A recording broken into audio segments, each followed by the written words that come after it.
good evening, and welcome to Issues in Focus. Yet another live edition. We are here in the beautiful island of Tobago, and I am happy that my facilitator is from another island. But you're gonna hear a bit about him in a few. I just want to say welcome to each and every person viewing this evening. Remember, the only how I can know that you're viewing, you can say good night, you can say hi, you can leave a message in the comment section so that we can know that you are here. So thank you in advance for being there. Thank you all for your support. Don't forget, use the opportunity to share the link at this point. And so, the usual, I'm going to pray, Mr. Croker. So, we're going to pray for our guests, those who are viewing and who will view. So, at the end of the day, we're praying that this broadcast will be able to touch their hearts and lives and that changes can happen. So, let's pray. Father God, we are thankful for yet another day, another evening whereby we can give you praise and thanks. I pray for the members of the audience in a special way. May you continue to guide them and direct their pathways as we go through tonight's program. In Jesus' name, amen. Amen. All right. So tonight we are looking at diabetes management. It might sound cliche to some persons, but the reality is that when we explore and when we look at what is happening in our world today, we recognize that this is an important topic for us to talk about. It's an important topic for us to start taking actions about because we discover that there are so many persons dying from it. I never knew, Mr. Croker, that diabetes was known as a silent killer. I know it was high blood pressure, but when I did further research, I realized that it is also known as a silent killer because there are many persons who don't even know they have it until they start experiencing severe symptoms that at that point in time they cannot alleviate. So we're happy that we're here talking about this topic. And Mr. Coker, he's a registered nurse who has a Master's of Science in Nursing and is a Caribbean diabetes educator, and I know he has attended several forums before. And he's founder and the CEO of Annie's Memorial Chronic Disease and Center, AMSEC. And so it's a pleasure to have you here. He's married, living with his beautiful wife, originally from the beautiful land of many waters, as we call it, Guyana. So I am proud that he is a son of the soil. But currently, as usual, the other islands keep us to pull us. And so currently, he is residing in, and the name is Turks and Caicos, right? Yeah. He is residing in Turks and Caicos. So it's just a privilege to have him here this evening. And for those of you who may not be familiar with our presentation format, in a sense, when we use PowerPoint this evening, we will be utilizing PowerPoint. And so he will be able to go through the information with you. For those of you viewing, take the opportunity to take notes, write down your questions that you may have. And so take the opportunity of having your free consultation here online. Because remember, if you have to go pay a doctor to ask certain questions, you have to pay a lot of money for that. So take the opportunity, take your free consultation, ask your questions, pay in-depth attention to the presentation, and I pray that God will indeed bless you. And so, Mr. Croker, welcome to Issues in Focus. I know this is your very first time on this platform. Yes, thank you very much. Yes, indeed, it's my first time here. I'm happy to be here. Mhm. Oh, it's such a pleasure to have you here once again. I just want to just give a gentle check-in to the members of our audience. I'm seeing um, Fran is here early. Then we have Lucy Cinder. Well, Alicia is here. Natasha Garway here. Come on. Yes, yes, yes. And we have other persons who are viewing. Of course, everyone will not place a comment in the comment section. But welcome to all of you. Remember, use the opportunity to ask your questions. So I'm going to share the PowerPoint at this particular point, and so we are going to take it from there, Mr. Cooper. And then I see Snowbike too. Welcome, special welcome to you.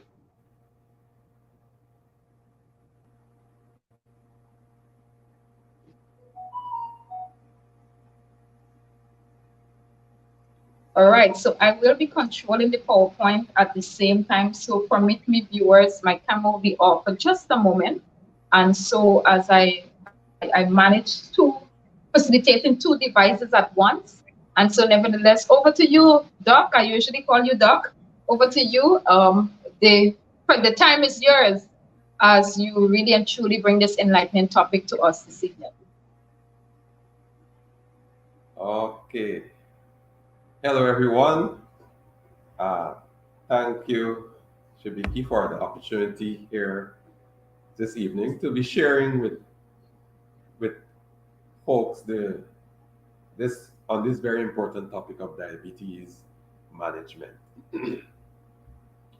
um, Now, I must first of all obviously, say to you that the time that we have on this program is not enough for me to say everything about diabetes management, but we will be giving some general information on this in this session that you can use to build on in terms of your diabetes management. So, in terms of the objectives, we're going to describe the pathophysiology of diabetes, uh, describe the three most common types of diabetes, the diagnosis and treatment of prediabetes.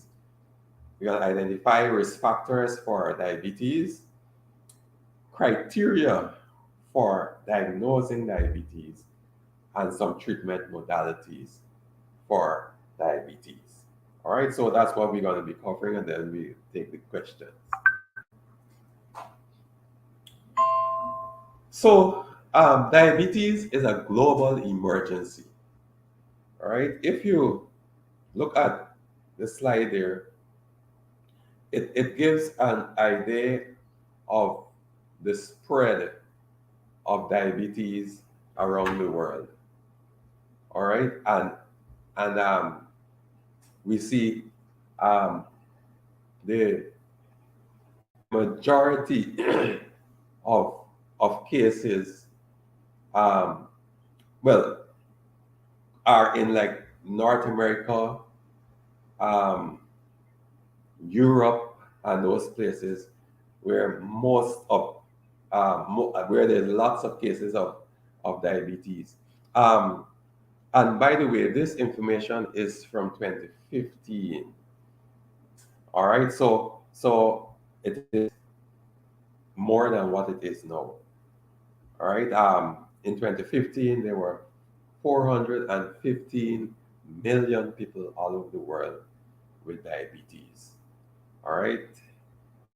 Um, let's come a little closer. North America and the Caribbean. This, again, this is information from 2015, but just want to point out a couple of things on this slide. Um,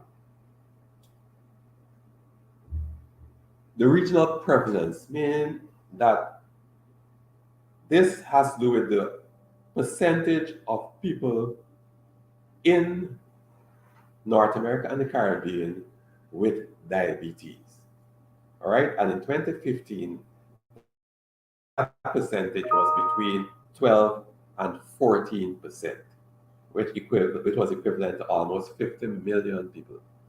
All right, added to that, there were 51 million people, or 52 million people, or 15% of the population, North America and the Caribbean, who did not know that they have diabetes.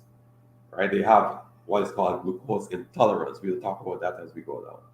All right. Deaths due to diabetes, 324,000 in 2015. Health expenditure, between 348 to 610 billion US dollars spent each year on diabetes. All right, just let that soak in.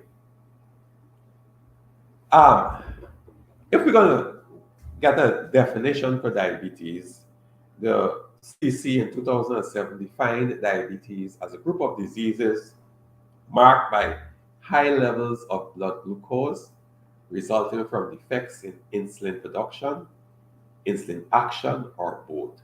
So what they're saying is that there's a problem with how the body uses sugar in how the body uses sugar. The body needs insulin to help it to make use of sugar. But what happens with the person who have diabetes is that the insulin is not functioning properly, or the insulin, or there's no insulin or not enough insulin being produced, or both of those occurring. So as a result of that, there's no sugar in the blood is not able to move into the cells so that it can produce the energy that sugar is supposed to cause to occur once it gets into the cells. So the sugar is in the blood vessels, in the arteries and veins, waiting to be transferred into the cells, but no insulin to do that, or the insulin that is there is not functioning effectively. So there are three common types of diabetes. We have type 1 diabetes, and they make up between 5 and 10%, a small portion of the diabetes population. But then there's type 2. They make up between 90 to 95%. They make up the majority of the diabetes population. And then there's another small percentage that we call the gestational diabetes. This is a diabetes that occurs only during pregnancy. So we'll focus today mostly on the type 2 diabetes, because the majority of people fall in that bracket, that type of, the majority of persons with diabetes fall under that bracket. All right. So for type 1 diabetes, it is an autoimmune disease, meaning that normally our bodies have what we call a defense system that will protect us from diseases and infection and things like that. This immune system is going to fight off any disease in our body. But for some reason, sometimes this same immune system recognizes our own body's use as a foreign antigen, a foreign body, and it starts to fight and kill off the cells of those organs. So with type 1 diabetes, something like that is happening. All right, so the immune system fights the pancreas that produces the insulin, kills the cells that produce insulin, and so no insulin is produced. That is with type 1. All right. Usually the person with type 1 is less than 30 years old, and type 1 is sudden. It occurs sudden. In 2 weeks' time, the person knows that they have diabetes because they present with all of these signs and symptoms associated with diabetes. The person is with type 1 is also normally small, right? Thin or normal weight. All right, as against someone who has type 2 diabetes, most of the time are overweight or obese. But with type 1, they're normally normal weight. And there's an acute complication that occurs along with the manifestation of this, the signs and symptoms of diabetes, known as ketoacidosis. So when the person goes to the doctor and they do certain tests, they would pick up ketones in the blood that will indicate ketoacidosis. And again, those are some of the things that they look for to diagnose type 1 diabetes. But then there's type 2 diabetes, which has a gradual decline in insulin secretion as well as insulin resistance. So let's look a little bit at the whole timeline that type 2 diabetes follow.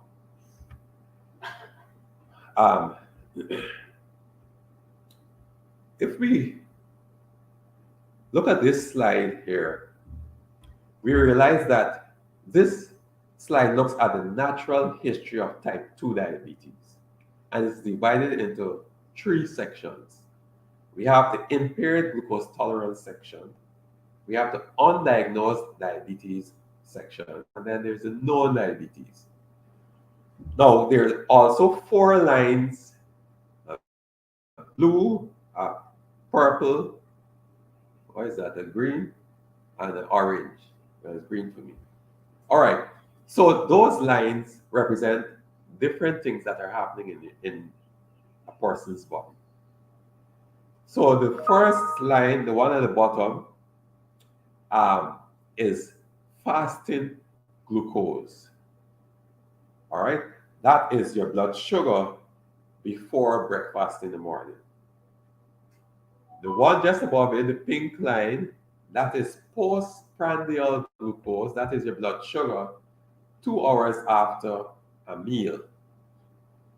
Then there is that orange line that represents insulin secretion. Remember, we said that is a problem with the insulin.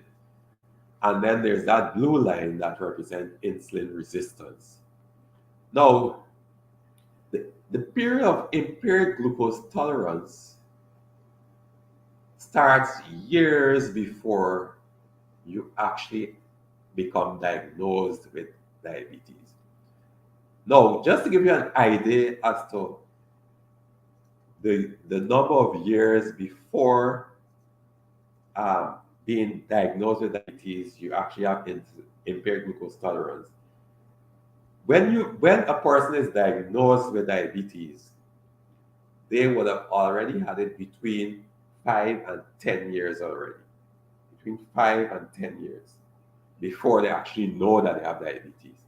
So that is represented by this period here on that section that is marked undiagnosed diabetes.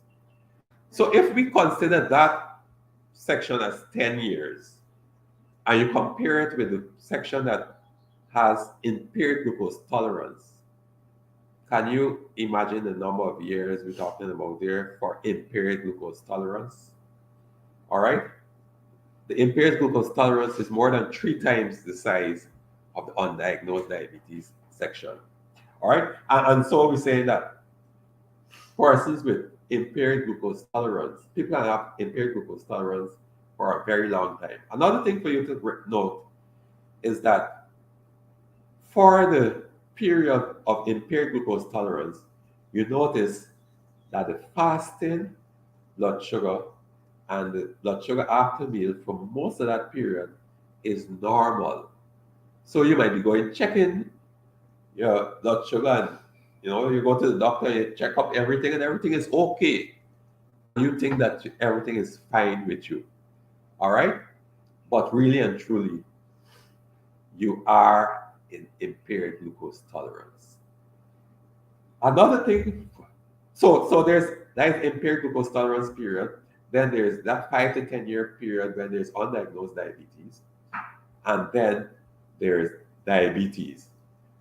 Another thing for you to take note of is down at the bottom there are 2 bars. There's a black bar and a red bar. The red bar represents macrovascular complications, and we'll talk about what macrovascular complications is as we go along. But if you notice that the macrovascular complication starts way before you can even check to see, way before you can even recognize you're having impaired glucose tolerance.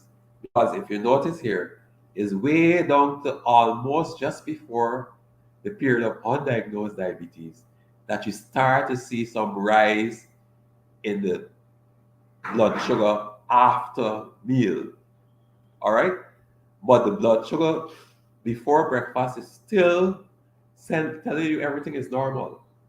But look what's happening, the macrovascular complications, right? The damage that is being done to the heart and the blood vessels surrounding the heart, it has started to have effect. All right. Then there's the microvascular complications. All right. This has to do with like your kidneys and your eyes, right, and your nerves.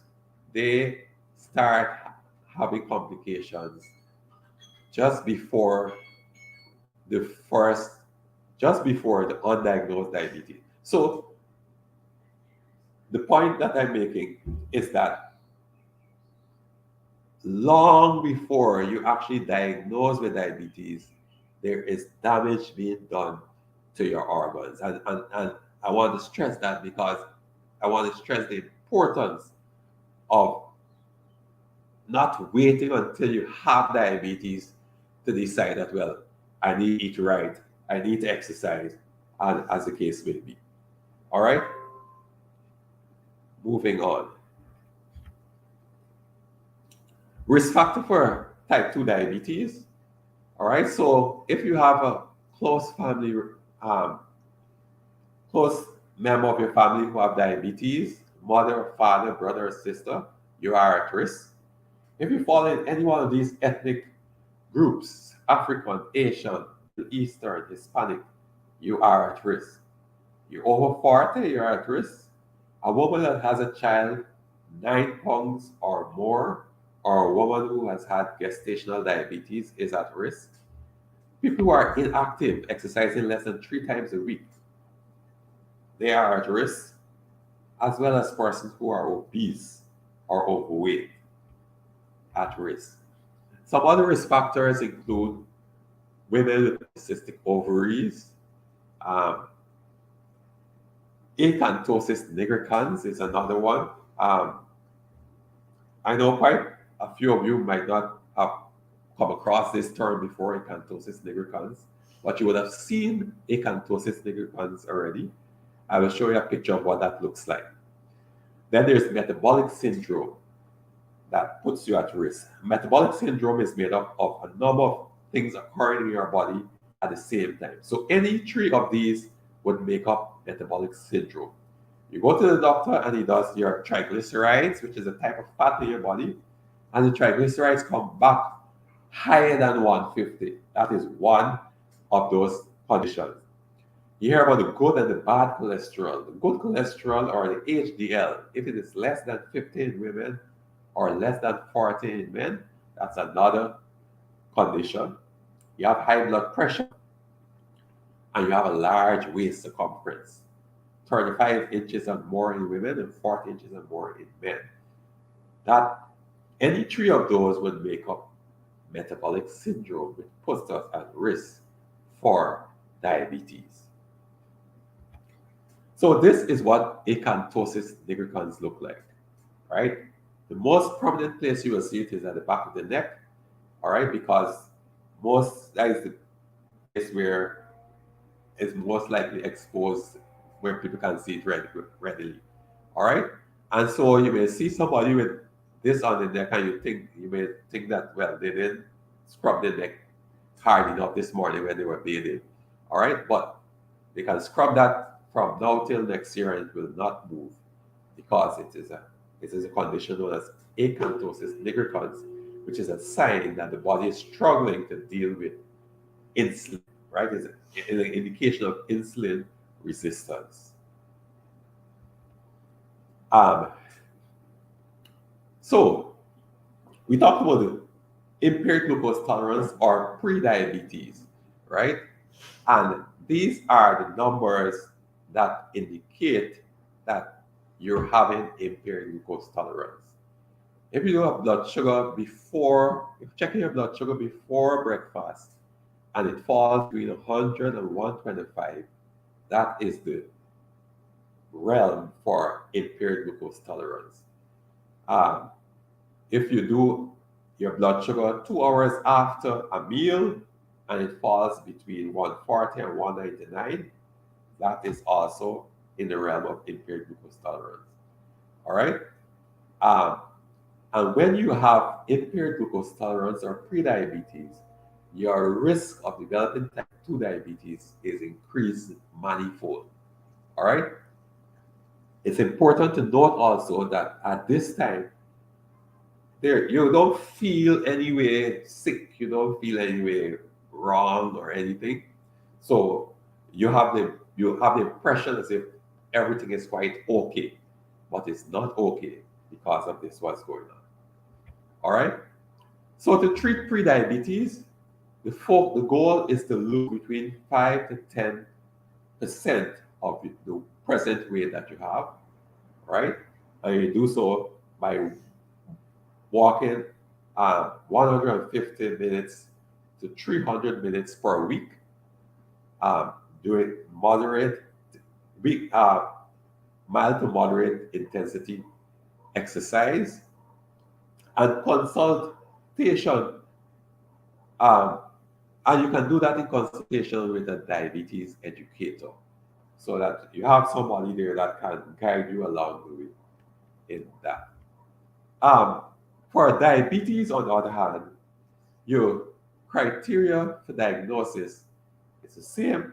The blood sugar before breakfast, if it is more than 126, and the blood sugar 2 hours after a meal, it's more than 200, especially if there's symptoms associated with it. You can um, count that as diabetes. All right. Then there's a test known as the A1C test, HbA1c test.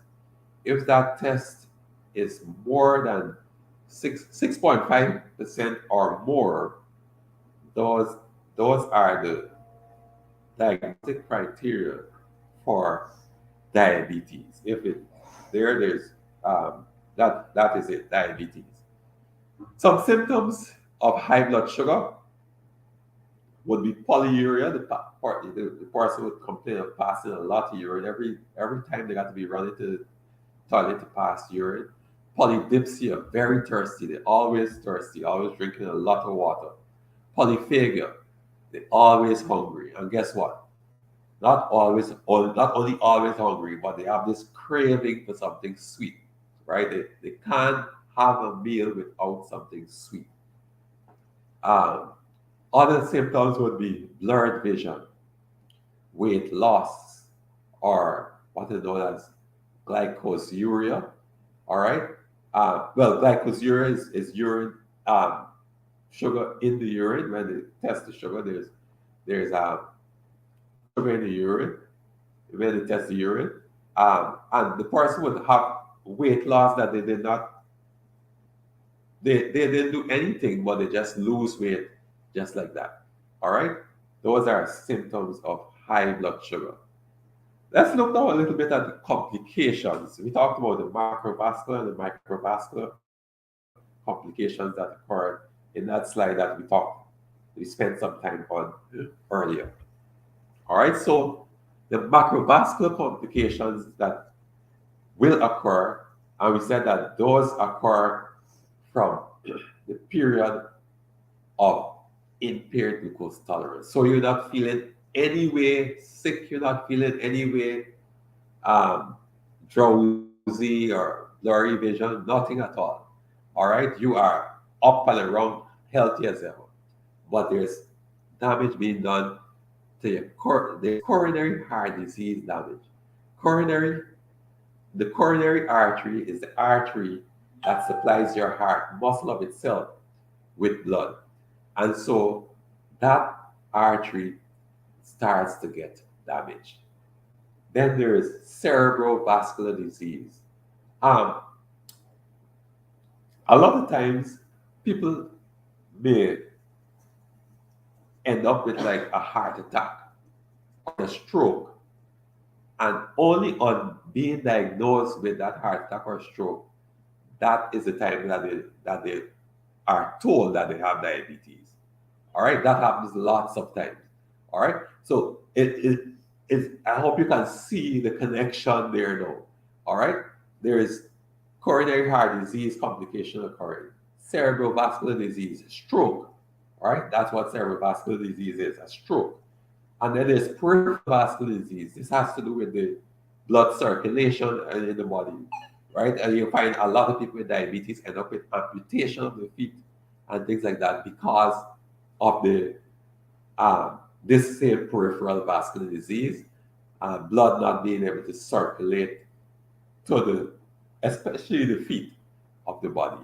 And so we have amputation occurring. Then there's the microvascular disease.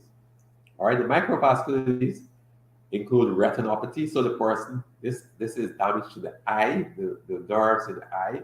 And so the person eventually, gradually will go blind. All right, they start with blurred vision and then eventually it gets worse and worse until they go blind. There's nephropathy, which has to do with the kidneys. All right, the kidneys start to lose its function. All right, again, gradually. All right, and the thing is that these organs are so faithful. The kidney will not show any sign of damage until 80% of that kidney is damaged. All right, 80% of the kidney has to be damaged before you can actually recognize anything going on with it. And so there's damage being done all over the years. There's a neuropathy. Neuropathy is the nerves that are in your hands and your feet and that help us in sensation, feeling things. And that is why, so when those nerves are damaged, the area becomes numb. So that is why person with diabetes would be walk if they walk barefoot, they can mash on things and don't even know that they have mashed on things. And so that is a result of the neuropathy. All right. Um, so I hope by now you would have recognized the need for early diagnosis of diabetes. But just in case you did not recognize some importance of early diagnosis is that when we diagnose diabetes early, 50 to 70% of loss of the pancreas function is occurs at diagnosis. So when by the time you were diagnosed with diabetes, you will have lost between 50 to 70% of the pancreas function, pancreas that produces the insulin. So there's nothing much that is there for us to work with, right? Um, by the time diagnosis, macrovascular damage has already started, as we pointed out before. And there's also microvascular damage that would have um, already in place. And so we want to be able to catch this even before diagnosis so that we can prevent all of this from occurring. So the treatment for diabetes focuses on four main areas. First, a meal plan. Second, physical activity. Third, medication and supplements. And fourth, management of stress. So let's quickly look at each of those. Now, in terms of a meal plan, it's about focusing on the major nutrients in your food. All right, those nutrients are carbohydrates, proteins, and fats. Now, um, there's no food that you can buy that we can say are this food is carbohydrate or this food is protein or this food is fat. But there are foods that are that will have more of any one of these nutrients, all right, than the others. All right, so it's about focusing on the carbohydrates, proteins, and fats. So, what do we get from these major nutrients? The carbohydrates is the main source of energy for our body and the brain. And so 100% of carbohydrates is converted to sugar in the body. All the carbohydrates that you take in is converted to sugar. Protein. Protein helps to build and repair muscle tissue. All right? About 50% of this protein, however, is converted to sugar in the body. Then there's fat. Fat is important for the body to be able to have fat to use fat in um, helping to absorb the fat soluble vitamins, helping you with the temperature, right? Um, it helps temperature regulation. It helps with hormone production. All these are functions of fat in the body. All right. 10% of fat is converted to sugar. So we see 100% of carbohydrates converted to sugar, 50% of proteins converted to sugar, and 10% of fats converted to sugar. So, see that 100% of carbohydrates are converted to sugar. Let's take a quick glimpse of the kinds of food that are rich in carbohydrates. And here we have them. We have some examples here: bread, bagel, pancake, porridge, cereals, all the cereals, breadfruit, yam, Irish potato, sweet potato, all the pastas, dumpling, rice, plantain, corn, biscuit, both sweet and salt biscuit, all your peas and your beans, carrots, pumpkin, beetroot, all fruits, coconut water, milk, they all are rich in carbohydrates, and all the carbohydrates convert into sugar. Now, it's important in your meal planning to recognize that these are the food that produce sugar. Now, this does not mean that these food are bad. It just means because remember, we need sugar for energy. So these are the food that provide the sugar that we need for the energy. When it comes to the diabetes management, and I would say it's the same kind of thing for it before you have diabetes. It's about understanding how much of this food is enough for you in a meal. All right. Now that is something that is not um, a one size fit all. It's not something that I can say, oh, eat 2 slices of bread in the morning. How much you take in will depend on what your activity level is like. And so, as a diabetes educator, we would sit down and work that out with you so that you can have an idea of how much to take in per meal so that you fall within the normal range of diet. All right. Um, then there's physical activity. Physical activity can help prevent diabetes. 3 studies with people at high risk for type 2 diabetes have shown between 46 and 58% reduction in incidence of type 2 diabetes through improved diet and exercise. So there is enough evidence to, to show that with the proper um, management of the diet and proper and with some physical activity, we can have management and prevention of diabetes. Then there's medication. Now, again, a lot of times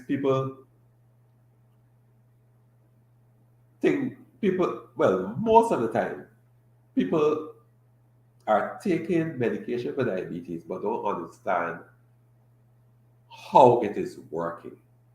Again, this is something that we have to sit down and work out together, but just for general information purpose, right?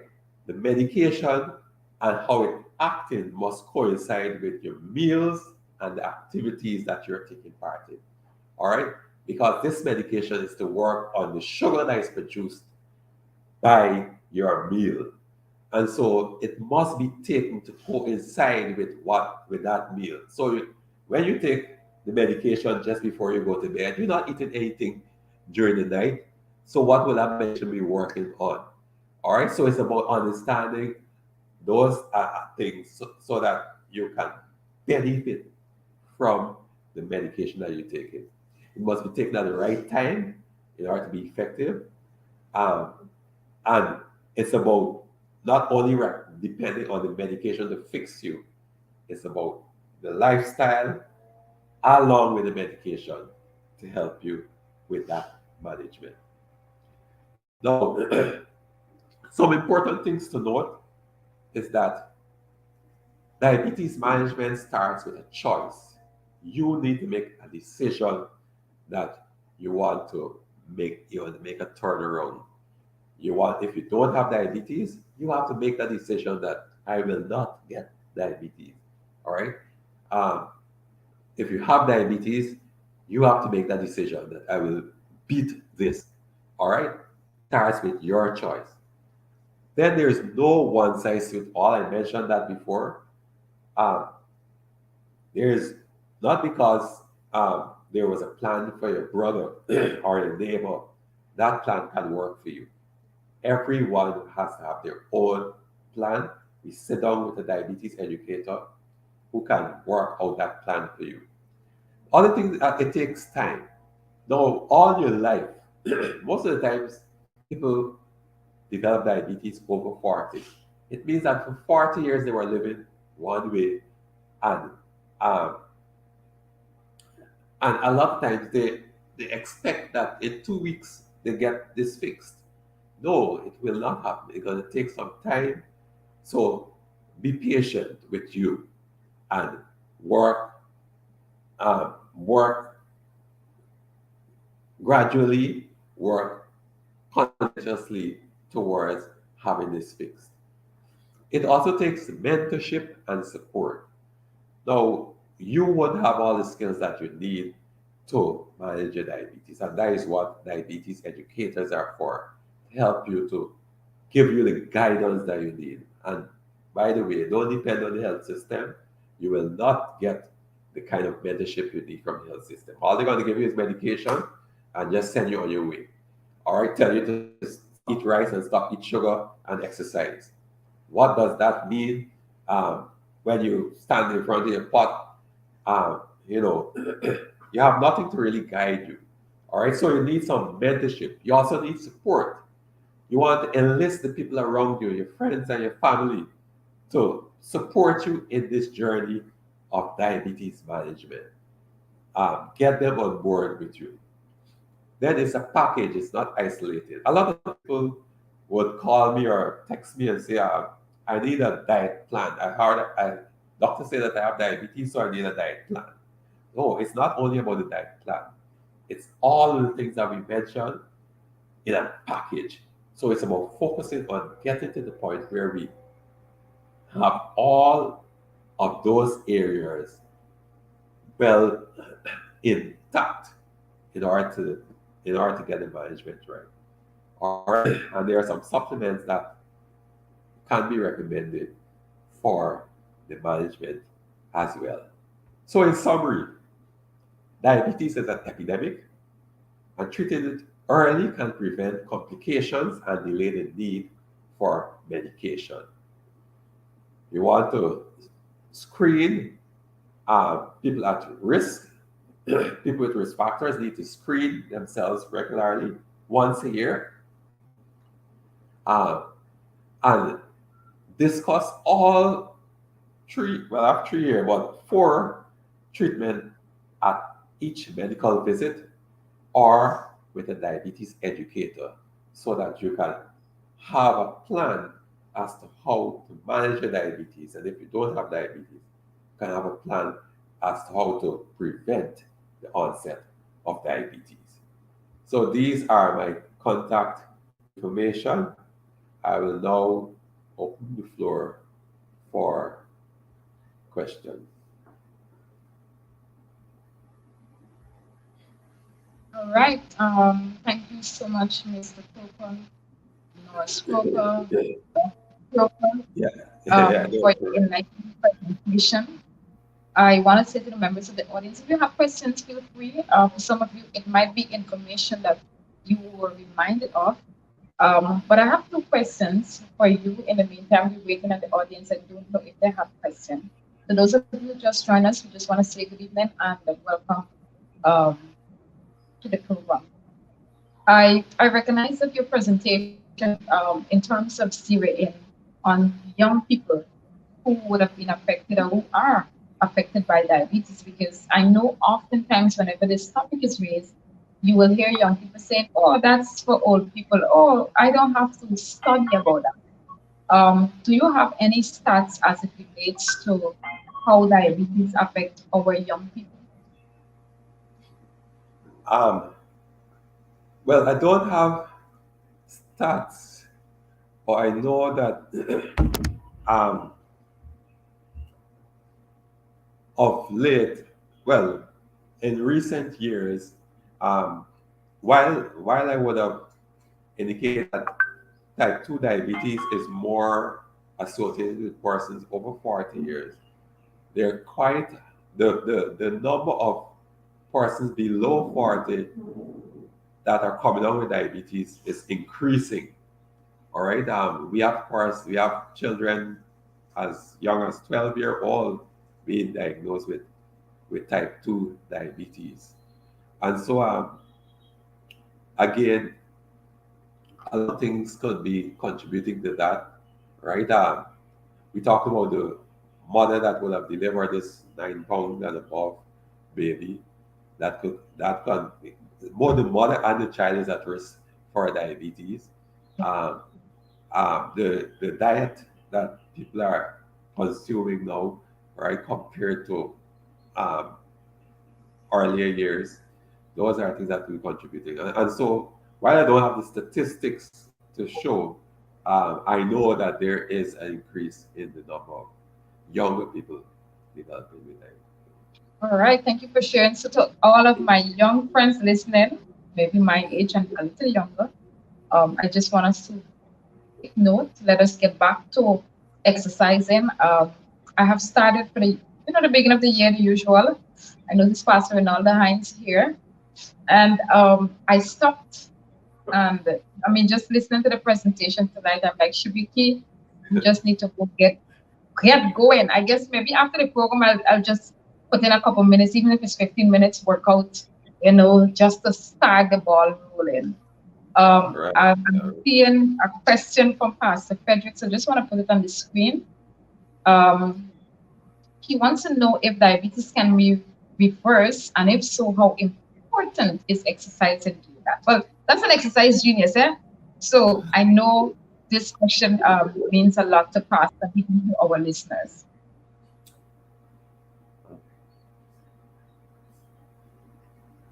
Um, that's one of my former students, Pastor. um, no, whenever I hear the question about diabetes being reversed, um, there are two ways to interpret that. One is where you go to a point where you don't need to worry about being careful about what you eat and all of those things, right? Or it could be that you are that is one interpretation. Diabetes reversal can also mean you're at a point where you can manage your life with diet and exercise. So you have a well planned diet, you have a well planned exercise program that puts you in a position where you don't need to be on medication. All right. Um, so depending on which of those you are referring to when you are um, asking about reversal, right? The second one is the one that is possible.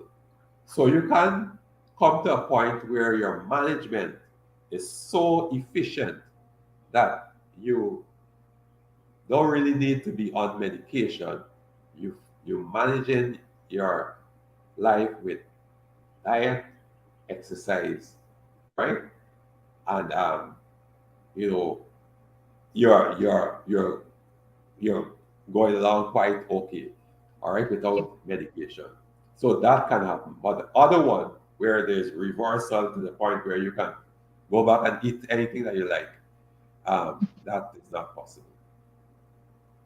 All right. I'm seeing a comment here from Kahuri saying intermittent fasting reverses diabetes according to studies. Yes, you see, it goes back again to the interpretation of that. Those are just headlines that look nice for people to hear. But what does reversing diabetes really mean? What do they mean by reversing diabetes?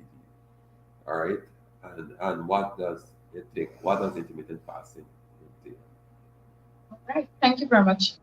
There's a question I want to ask. I remembered sometime last year.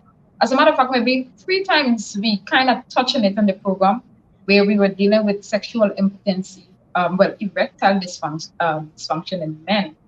And Yeah. oftentimes I remember one of the doctor that we had in the program, she would have mentioned about diabetes being one of the causes of it.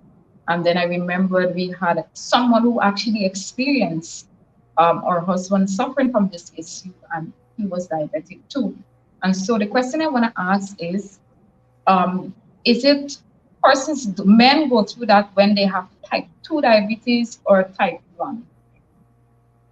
No, well, diabetes in general will cause that to occur. All right. Okay. Um, so we talked about the macrovascular complications, the heart disease, the stroke, and the peripheral diseases. Now, that will fall under the peripheral diseases. Now, I'm glad that you mentioned that because um, erectile dysfunction has been identified as one of the precursors to a heart attack or a stroke. So when men have diabetes and they are and they find themselves with erectile dysfunction, um, unless they do that is a warning sign, so to speak, that you really got to straighten up because in a few months' time, possibly you can end up with a heart attack or a stroke. Oh, wow. All right. Thank you very much for sharing. I think those are the questions I had done. I wanted to you to touch, and I don't know if there's any other question from the audience, but there's an interesting fact I discovered. While I was thinking about the topic, I wanted to know how many persons based on COVID coronavirus, how many deaths were part of the comorbidity was diabetes, and I discovered that in the US, 40% of the persons who died from COVID had diabetes as a comorbidity. And the number is frightening because when I look at the US for data, I think they had a research up to May 16, an updated version of how many persons died, the percentage. And it's like over 410,000 persons died because of the fact that they were exposed, they had diabetes, and of course, COVID and all the complications and everything. And for me, that is very alarming because of the fact that we sometimes push diabetes under the rug until when there is somebody we are exposed to, then is when we kind of pay keen attention. Most of us think that we can never get it, especially for us young people. Oh, it's Oh not in yeah. our family. Oh, we can't get it. Oh, I don't see the need. You're a diabetic educator. I don't see the need of coming for consultation. That will never happen to me. And for me, that was like a true wake up call that any one of us we can basically experience this. So I guess to members of the audience, if you have not really taken this presentation seriously, I would encourage you in your spare time go back and look at it, look at the stats, look at the information that was generally presented to you, so that each one of us, we can basically make a turnaround 360 degree of our Let, lives and our lifestyles. let's talk about numbers here. We identify that most persons diagnosed with diabetes at age 40 and over. So if Yeah. we use 40 as a as a ballpark age, um, we also identify that before being diagnosed with diabetes, you would have had it between 5 to 10 years already. So 10 years before 40 is what? 30 years old. That is the period when you had diabetes but don't know that you have it. But before that, there is the pre-diabetes period, which is triple the time that that that you actually spend not knowing that you have diabetes. So we're seeing that even from childhood, you you start this whole thing about diabetes, and that is why, as you mentioned at the beginning, it's a silent killer. All right, because it starts from even in your childhood. All right, and it only manifests itself 40 years after. And so I want to bring that out to show that you might think that you're young and oh, that is for old people, all right, but you are being affected even right now. The other thing I wanted to point out about what you mentioned about the COVID is that I did mention in the presentation that stress is one of those things that we need to focus on for diabetes management. And COVID is one of those conditions that would have brought on quite a lot of stress on the bodies of persons who will be infected. And that alone, the stress associated with the COVID alone could send people off to their death. All right. And so that could have contributed to the great number of persons with diabetes um, dying as a result of COVID. All right. And Mr. Cook, I just want to really say thank you so much for your enlightening presentation. I was certainly blessed, and I know for sure the members of our audience, they were blessed too.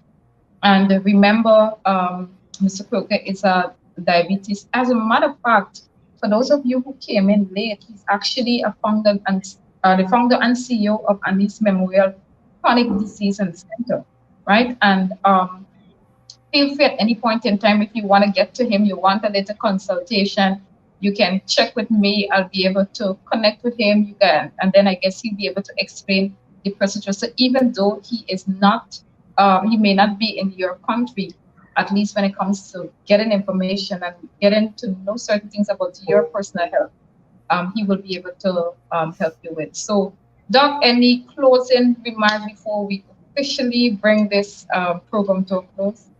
Yes, just to add that because of technology, there's no separation in terms of where we are. Technology creates opportunity for us to connect from anywhere in the world. So you can contact me and we can work together on your diabetes management. But just want to reiterate the importance of recognizing that um, you don't wait until you actually start to feel symptoms of diabetes before you take it seriously, right? If you don't have it, thank God and make sure you put measures in place to ensure that it never would come on for you. If you have it, um, again, there are complications that can result from having it. So it's about working towards preventing those complications from occurring. So let's work on preventing those things from happening. All right. Thank you so much. So thank you for spending your time here at Issues in Focus. And I want to take this opportunity. I know we would have celebrated Nurses Week, Nurses Day a few days ago. I just want to say Happy International Nurses Day for all the nurses on the platform, and to you, Mr. Coker, also. And we will have a special segment on Issues in Focus for our nurses. So don't feel any way. We will recognize you and the work that you have been doing at a later time. But God's blessings to you and God blessings to all of you members of the audience. And remember, let's get in the group of it. We need to exercise. Maybe you need to start after this program. No worries. Send me a message, and who knows, we can get it done together. So let's pray as we close. Father God, we are thankful for this presentation. I pray, Lord, that you will help us to turn our lifestyle around, that you'll be able to help us to have an effective diet and incorporate exercise in our daily routine. Continue to bless us, be with Mr. Croker as he leads his organization.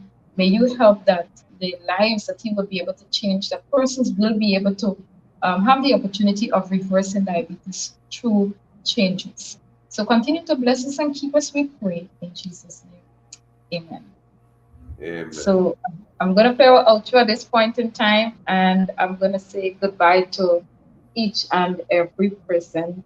So long, and take care until we meet again. You have been a wonderful audience. Don't forget to like the page and follow on Facebook at Issues in Focus with Shibiki Vibers. And subscribe to the YouTube channel, Issues in Focus with Shibiki Vibers. Follow me also now on Instagram with username Shibiki. Join us next Thursday at 6:30 p.m. God's blessings. See you then.